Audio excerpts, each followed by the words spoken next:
बिस्मिल्लाहिर्रहमानिर्रहीम। आज हम ट्रांसफ़र ऑफ प्रॉपर्टी एक्ट का modes of transfer of property पढ़ लेते हैं। बहुत इजी है, इसका एक शॉर्ट कोड है, आप शॉर्ट कोड याद कर लेंगे, आपको पूरा कॉन्सेप्ट क्लियर हो जाएगा, बहुत इजीली समझ में आ जाएगा। सबसे पहले तो समझ लें कि प्रॉपर्टी क्या होती है, ठीक है ना। Property anything that can be transferred from one person to another. कोई भी चीज़, anything that can be transferred, जो ट्रांसफ़र हो सके किसी एक पर्सन से दूसरे पर्सन तक, ये प्रॉपर्टी है।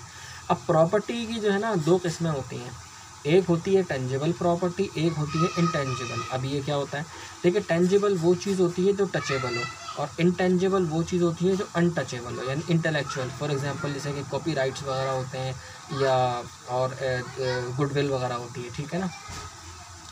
अब जो टेंजिबल है, जो टचेबल है, इसके अंदर भी दो तरीके की चीज़ें होती हैं, एक होती है इमूवेबल, एक होती है मूवेबल। मूवेबल में हम उसको जो है ना मनकूला भी कह सकते हैं, और यानी कि आसान अल्फाज में जो मुंतकिल हो सके, जो ट्रांसफ़र हो सके, ठीक है।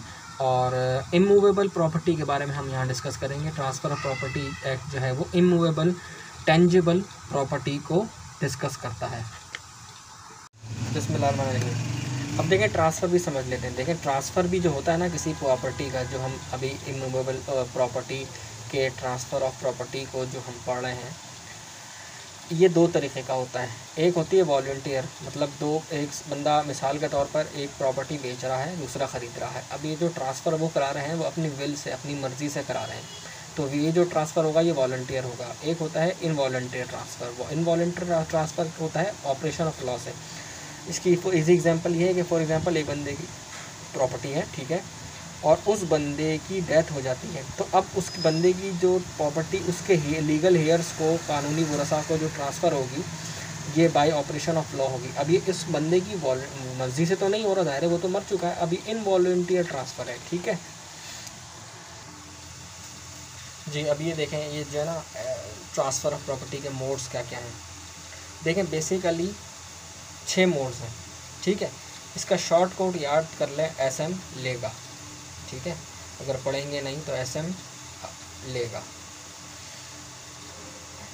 Cell, S for sale, mortgage, lease, exchange, gift और एक्शनेबल क्लेम।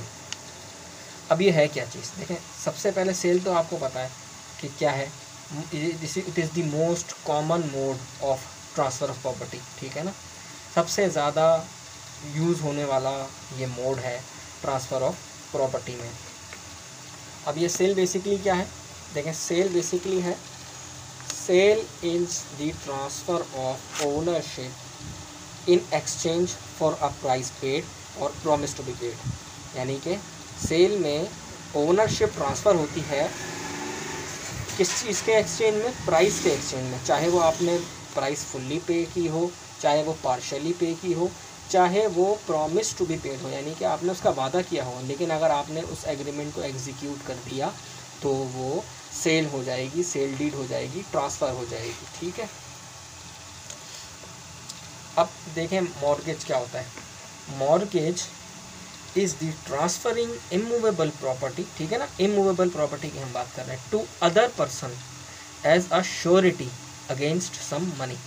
यानी अगर एक बंदे को कुछ पैसे चाहिए, ठीक है, उधार, वो कैसे, अगला उसे एक पर्सन ए को अगर बिल फर्ज 1 करोड़ रुपए चाहिए उधार, अब वो उसको कोई ऐसे तो नहीं दे देगा 1 करोड़ रुपए, कोई चीज़ उसकी ज़मानत रखी जाएगी, तो एज अ श्योरिटी वो अगर वो अपनी प्रॉपर्टी रखवाता है पर्सन बी के पास, और पर्सन बी उसे कुछ अरसे के लिए दे देता है पैसे 1 करोड़ रुपए, तो ये जो ट्रांसफरिंग ऑफ ओनरशिप होगी ये मॉर्गेज कहलाएगी।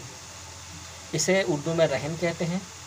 अच्छा, मॉर्गेज और प्लेज में फ़र्क ये है, यानी रहन, मॉर्गेज मीन्स रहन और प्लेज मीन्स गिरवी। मॉर्गेज जो है वो इमूवेबल प्रॉपर्टी में होता है और प्लेज जो है वो मूवेबल प्रॉपर्टी में होता है। ये सिंपल सा इसका डिफरेंस है। अच्छा, लीज़ में क्या होता है, लीज़ आप आसान अल्फाज में पगड़ी कह लें, ठीक है ना। इसमें क्या होता है कि आपने सुना होगा पगड़ी का घर है, पगड़ी की दुकान है, इसके अंदर जो ओनर होता है वो एक टेनेंट को इसको जो है ना लंबे अरसे के लिए कोई 99 ईयर्स के लिए या और दूसरे या और कम एज के कम ड्यूरेशन के लिए एक हैंडसम अमाउंट ले लेता है, ठीक है, और फिर उसका जो रेंट होता है वो मिनिमम कर देता है। मिसाल के तौर पर एक प्रॉपर्टी की वैल्यू हो 1 करोड़ रुपए, ठीक है ना। अब उसका किराया कितना बनेगा, एटलीस्ट 5 लाख तो बनेगा, 5 लाख, 6 लाख, 10 लाख। तो इसमें क्या होता है कि ओनर एक हैंडसम अमाउंट ले लेगा। फॉर एग्जांपल 40 लाख उसने ले लिए अपने जिस बंदे से वो रेंट ले रहा है, और 40 लाख एज प्रीमियम उसने ले लिया। उसके बाद रेंट उसने उसको बहुत मिनिमम कर दिया, फॉर एग्जांपल 5 लाख की जगह उसने कर दिया 10,000 रुपये, ठीक है ना। अब वो फॉर यूज़ ले लेगा, taking premium and renting out immovable property at low rent for use, ठीक है ना। लो रेंट पे देगा सिर्फ और सिर्फ इस्तेमाल के लिए। एक्सचेंज क्या होता है, ये बिल्कुल सेल की तरह है। इसके अंदर सिर्फ क्या है, सेल में क्या था, कंसिडरेशन थी, मॉनेटरी कंसिडरेशन थी, प्राइस थी। इसके अंदर क्या है, transferring of ownership of immovable property for another immovable property. इसके अंदर एक की जगह दूसरी प्रॉपर्टी आ जाएगी, ठीक है।